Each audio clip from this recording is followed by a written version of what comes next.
আসসালামু আলাইকুম। সবাইকে ঈদ মোবারক। ঈদ মানেই তো একটা অন্যরকম উত্তেজনা। আর সেই উত্তেজনা ডাবল করতে আমি চলে এলাম আমাদের এই বাগানে। কেন জানেন? কারণ আমাদের এই ঈদের স্পেশাল মেহমান হলো এখন এখানেই আছে। আপনারা আমার সাথেই থাকবেন। আমি এখন আপনাদেরকে সেই মেহমানকে দেখাবো। আসো। এই যে দেখুন আমাদের এবারের কুরবানির গরু। একদম শান্তশিষ্ট লক্ষ্মী একটা ছেলে।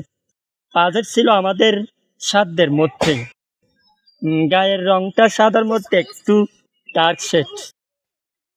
একদম রাজকীয় একটা পাপ। দেখছেন? বেশ জোস কিন্তু, তাই না? তাই আমিও ভাবলাম ঘরে বসে না থেকে ওর সাথে একটু সময় কাটাই এবং আপনাদের সাথেও কিছু গল্প করি। আমার শারীরিক কিছু চ্যালেঞ্জের কারণে হয়তো আমি বাজারে গিয়ে সবার মতো গরু কিনতে পারিনি। কিন্তু তাতে কি? ঈদের আনন্দ উপভোগ করতে তো কোনো বাধা নাই। আর এই সুন্দর মুহূর্তগুলো ক্যামেরাবন্দি করতেও কোনো সমস্যা নেই।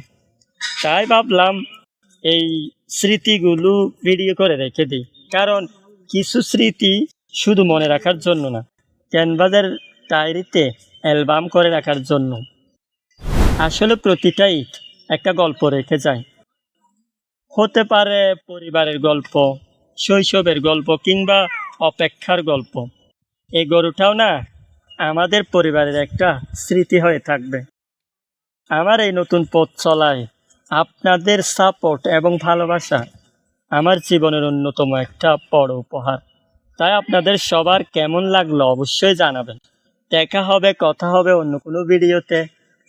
সেই পর্যন্ত আপনারা সবাই ভালো থাকবেন, সুস্থ থাকবেন। ঈদ মোবারক।